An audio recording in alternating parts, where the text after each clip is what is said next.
Role reversal for a vascular surgeon in Boynton Beach who's been undergoing a series of critical limb-saving surgeries. WPTV's Lenny Supal has more.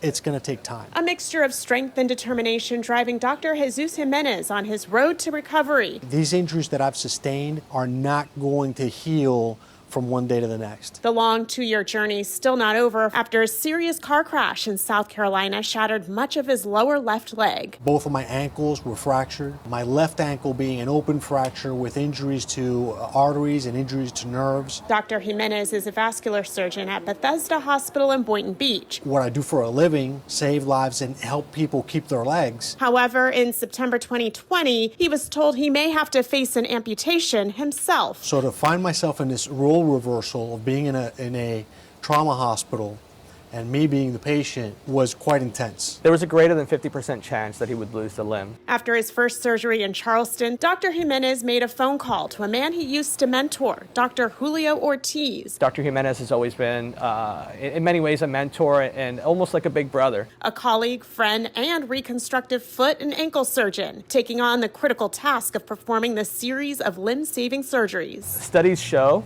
that within a 5-year period of someone losing their limb, because of the excess workload on their heart, there's a high risk of mortality. If we can save the limb, we can often save their life. There's been 8 surgeries so far, 2 more on the horizon. I really had some very difficult moments after the injury and some dark moments. Those experiences have made me have more empathy for my patients. He was able to find a light at the end of the tunnel, prompting a new outlook on life. I'm extremely fortunate. In Boynton Beach, Lenny Supal, WPTV News Channel 5.